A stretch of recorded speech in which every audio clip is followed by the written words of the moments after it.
स्कंद पुराण में बताया गया है कि जीवन को जीने के लिए महत्वपूर्ण कौन से सूत्र हैं।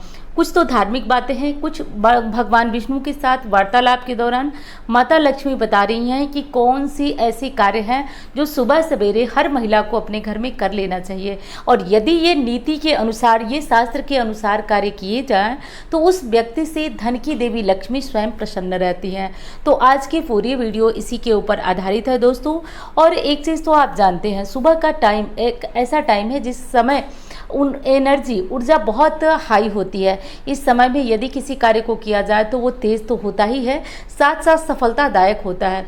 यदि मैं सामान्यतया बात करूं तो आप जितने भी हमारे विद्वान हुए हैं और जितने भी बड़े महापुरुष हुए हैं, उन सब ने ब्रह्म मुहूर्त की व्याख्या बताई है। यदि आप स्वामी विवेकानंद के ग्रंथ को पढ़ें तो उसमें भी बहुत सारी चीज़ें आपको ब्रह्म मुहूर्त से जुड़ी हुई बताई गई हैं। और एक चीज़ जीवन में आप खुद आजमा कर देख लीजिए कि जो व्यक्ति सुबह उठता है, मतलब बहुत सारे हमारे शास्त्र हैं, सुबह सितानी में भी बताया गया है कि वो व्यक्ति 100 वर्षों तक जीता है जो कि ब्रह्म मुहूर्त में जगता है। अनेक लाभ बताए गए हैं। तो जो लोग जीवन में बहुत ज़्यादा परेशानी है, किसी कार्य में सफलता नहीं मिल रही है, घर में दरिद्रता बनी हुई है और घर में किसी भी प्रकार की बरकत नहीं है, तो ये 7 काम को नोट बांध लीजिए, बिल्कुल गांठ बांध लीजिए कि आपको ये करना ही करना है। कौन से कार्य हैं, क्या है, चलिए इसके बारे में बात कर लेते हैं। हर तो बहुत हैं, सिर्फ 7 बातों में पूरी बातें खत्म नहीं हो सकती हैं, लेकिन आज जो है मैं स्कंद पुराण के अनुसार कुछ महत्वपूर्ण बातों का संकलन लेकर आई हूँ, जिन्हें कि माता लक्ष्मी भगवान विष्णु की वार्ता के दौरान कह रही हैं कि यदि महिला हैं, ध्यान से सुनिए मेरी बातों को, यदि महिला है तो ये 7 गुण इनके अंदर होने चाहिए। अब कुछ लोगों की ये समस्या होगी कि आप सिर्फ महिलाओं के बारे में बताती हैं, लेकिन आप समझिए हमें ही माँ लक्ष्मी का स्वरूप माना गया है, हम घर की धुरी हैं, तो हमें चाहे ज़्यादा मेहनत करनी पड़े, चाहे ज़्यादा कुछ समस्याओं का सामना करना पड़े, लेकिन जो सच है, ये सच है कि बरकत हमारे ही हाथों में, ये सच है कि हम घर की लक्ष्मी हैं। हम चाहे तो घर को बना सकते हैं, हम चाहे तो घर को बिगाड़ सकते हैं। तो ये कार्य बहुत ज़्यादा ज़रूरी है। यदि समझ में आती हैं आपको बातें तो वीडियो को लाइक करें और चैनल को सब्सक्राइब करें। एक चीज़ आपसे कहना चाहूँगी दोस्तों, बहुत ज़्यादा ज़रूरी है, कभी भी आधे अधूरी चीज़ को सुन करके और निष्कर्ष पे नहीं पहुँचा जाता है, इसलिए बहुत ज़रूरी है कि वीडियो को ध्यान से सुनिएगा, पूरी वीडियो सुनिएगा, तभी आप पूरी बातों को समझ पाएंगे। क्योंकि आधा अधूरा जो नॉलेज होता है ना, हमेशा खतरनाक होता है, इसलिए थोड़ा सा समय लगेगा, लेकिन निश्चित रूप से आप इन बातों को समझकर जीवन में आगे बढ़ पाएंगे। और सबसे बड़ी चीज़, जो लोग परेशानी में हैं, जिनको जॉब नहीं मिल पा रही है, जिनकी सैलरी नहीं बढ़ पा रही है, जिनके कर्जे खत्म नहीं हो रहे हैं, उनको बहुत ज़्यादा लाभ मिलने वाला है। तो आप अंत तक वीडियो में बने रहिएगा। पहली चीज़ है दोस्तों कि यदि आप सुबह जगती हैं, सभी लोग जगते हैं, और जगने के बाद आप, कहा जाता है राम राम बोल मुंह के पट खोल, सुबह जगते ही आप बच्चे को जगाने लगते हैं, पतिदेव को जगाने लगते हैं, कोई और काम करने लगते हैं, तो ये चीज़ गलत है। भगवान विष्णु के साथ वार्ता करते हुए माता लक्ष्मी ने कहा कि जिस स्त्री के मुंह से सुबह जगते ही हरि स्मरण होता है, यानी कि प्रभु का स्मरण हो, जिनके मुंह से पहला शब्द भगवान के नाम का फूटे, तो ज़रूरी नहीं है कि आप किसी भी एक देवी देवता का करें, आप सभी देवी देवता का कर सकते हैं। श्लोक तो आपको याद ही है, कराग्रे बजते लक्ष्मी, कर मध्य सरस्वती, कर मूले तो गोविंदा, प्रभाते चकर दर्शनम। आप इस मंत्र का भी जप कर सकती हैं। आप कुछ नहीं तो राम राम कह सकती हैं। आप कुछ नहीं तो किसी भी देवी देवता, जिस किसी देवी देवता पे आपका ध्यान है, आप उनका नाम ले लीजिए। लेकिन हनुमान जी का ध्यान नहीं लिया जाता है, क्योंकि कहा गया है रामायण में कि प्रातः काल जो ले नाम हमारा, ते दिन ताई न मिले आहारा। तो हनुमान जी के नाम के संबंध में कहा गया है कि प्रातः काल उनके नाम का स्मरण केवल नहीं किया जाता है, और ये रामायण में लिखा गया है, कोई मनगढ़ंत बात मैं नहीं बता रही हूँ। तो सिर्फ हनुमान जी को छोड़कर अन्य किसी भी देवी देवता का नाम पहले लीजिए, यानी कि जिह्वा जब हमारी पहला शब्द बोले, पहली वाणी निकले, तो वो हरि नाम, भगवान के नाम का ही निकलना चाहिए। तो पहली चीज़ तो आप लोग ये ध्यान करिए। दूसरी चीज़ कि देखिए, हो सकता है कि आपके घर में मेड आती हो, बहुत सारी, मैं विश्वास आप लोग करिए, जब हमारी फ़ोन पे बात होती है तो लोग कहते हैं गुरु माँ हमारे घर तो मेड आती है, तो हम फालतू में अपना समय नहीं बर्बाद करते हैं, हम नहा धो करके पूजा कर लेते हैं। देखिए, एक चीज़ मैं एकदम दावे के साथ आपको बता रही हूँ, सुबह बासी घर छोड़कर यदि आप पूजा पाठ कर रही हैं, आपके पूजा का कोई लाभ नहीं होगा। आप थोड़ा थोड़ा ही झाड़ू लगा दीजिए, मत बहुत मेहनत करिए, लेकिन सुबह सवेरे जो घर की नेगेटिविटी होती है उसको निकलना बहुत ज़्यादा ज़रूरी है। तो माता लक्ष्मी ने कहा, जो स्त्री घर में सुबह सवेरे बुहार लगाती है, बुहार मतलब झाड़ू, तो जो सुबह सवेरे अपने घर को बुहार करती है, झाड़ू लगाती है, उस स्त्री के घर में मैं वास करती हूँ, साक्षात मेरा वास होता है।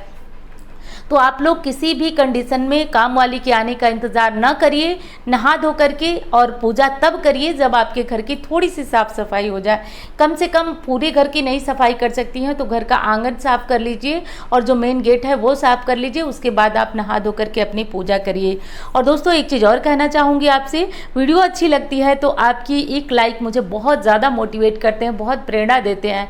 चैनल को भी आप लोग साथ साथ सब्सक्राइब कर सकते हैं, क्योंकि इस चैनल पर आप लोग को बिल्कुल शास्त्रों की जानकारियाँ जो मैं पढ़ती हूँ, जो मैं जानती हूँ, मैं ज्ञान के अनुसार आप लोगों को पूरा देने का प्रयास करती हूँ। और सबसे बड़ी बात है कि आप लोगों को उससे लाभ हो रहा है, ये बहुत बड़ी बात है दोस्तों। और एक चीज़ और कहना चाहूँगी, कुंडली दिखाना है तो इन नंबरों पे ही आप संपर्क करें।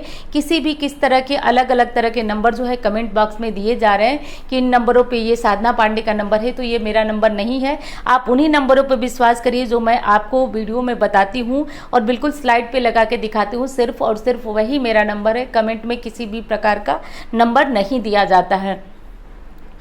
अब अगली चीज़ है दोस्तों कि आप अपने घर में हर स्त्री को 5 मिनट ही सही, लेकिन हरि का नाम, भगवान का नाम, पूजा पाठ जरूर करना चाहिए।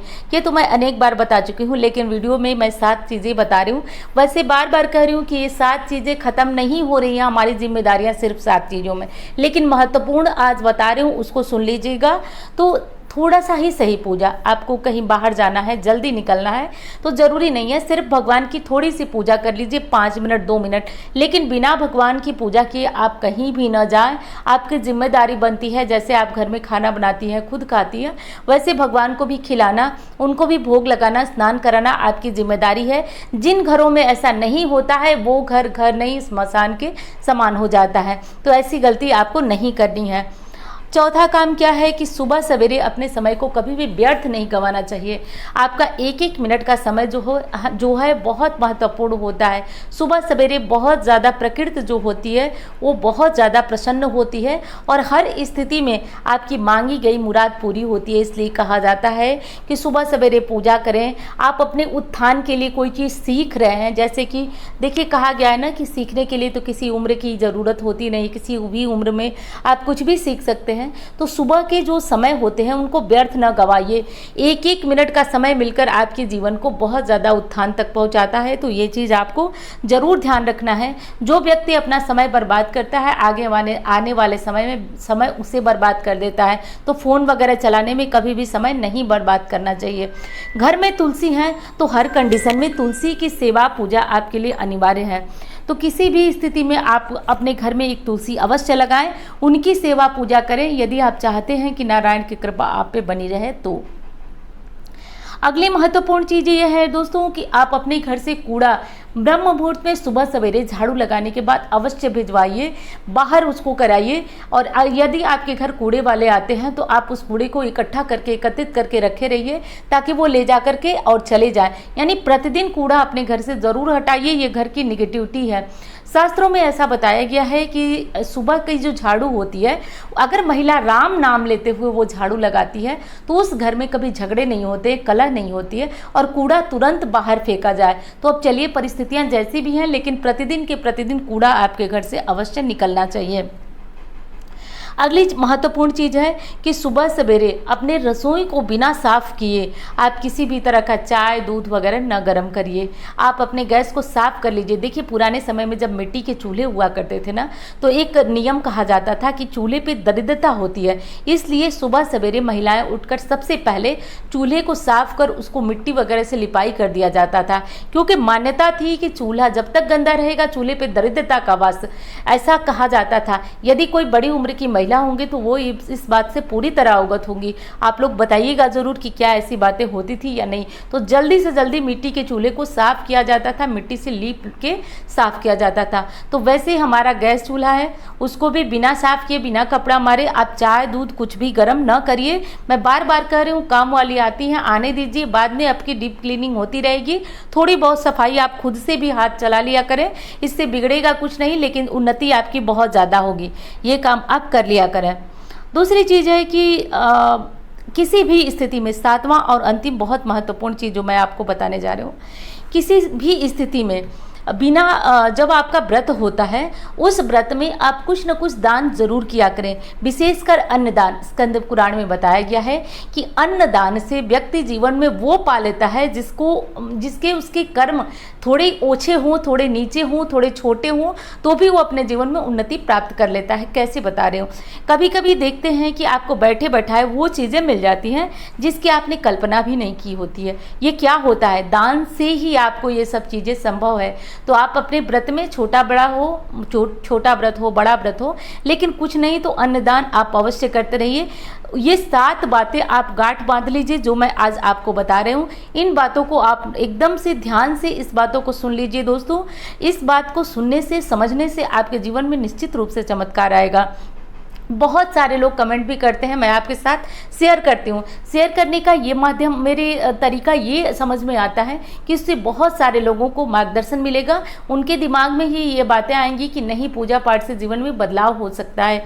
क्योंकि जब फ़ोन पे मेरी बातें होती हैं तो कुछ लोग तो बहुत अच्छे होते हैं, कुछ लोग जो होते हैं वो इतने बेसब्रे होते हैं कि जब मैं कोई उपाय बताती हूँ तो तुरंत कहते हैं कि दीदी ये कितने दिन तक करना होता है। देखिए, मैं उनसे कुछ नहीं करती हूँ, लेकिन मन में ये बात घर कर जाती है कि जब आप इतने घबरा रहे हैं किसी उपाय में, मैं अधिकतम क्या बताऊँगी, पूजा पाठ ही बताऊँगी, तंत्र मंत्र टोने टोटके तो बताती नहीं हूँ। लेकिन कुछ लोग इतने घबरा जाते हैं कि ये कितने दिन, मतलब जल्दी से वो चीज़ मुझे मिल जाए और मैं उस चीज़ का भोग कर सकूँ। ऐसा नहीं होता है। भगवान को देना है, लेकिन थोड़ा सा आपको भी मेहनत करना है। तो उस चीज़ को कुछ लोग समझते हैं, कुछ नहीं समझते। और मैं आपको यहाँ दावे के साथ बता रहा हूँ, जो नहीं समझते हैं वही आज परेशान है। जो थोड़ा धैर्य रखते हैं, विश्वास रखते हैं, मेरी बात को ध्यान से सुनिए, जो धैर्य नहीं रखते हैं वही परेशान है। आप लोग इस बात को अपने जीवन में उतार लीजिए, ध्यान रखिए मेरी बातों को। दिल से मैं कहती हूँ, दिल से समझिएगा। एक चीज़ और कहना चाहूँगी, आप वीडियो दूसरों के साथ शेयर करिए। कुछ चीज़ें शेयर करने से, ज्ञान बांटने से ज्ञान बढ़ता है। और ज्ञान के देव गुरु, ज्ञान के जो ग्रह हैं गुरुदेव, वो प्रसन्न होते हैं। तो ज्ञान जितना हो सके बांटा करिए, दूसरों के साथ शेयर करेंगे, गुरुदेव मजबूत होंगे, उनके कृपा से धन समृद्धि पुत्र पौत्र सभी आपके पास होंगे। तो ऐसा जरूर करिए। जब मैं आपको बताने में बिल्कुल किसी प्रकार की कंजूसी नहीं करती हूँ, तो आप भी इस ज्ञान को दूसरों के साथ शेयर कर सकते हैं। दोस्तों, एक बार फिर कहूँगी, वीडियो अच्छी लगे तो मेरी मेहनत का जो है वो फल आपके लाइक के रूप में मिलता है, तो आप चाहें तो दे सकते हैं। और चैनल को सब्सक्राइब कर दीजिएगा। धन्यवाद। अगली वीडियो में मिलती हूँ।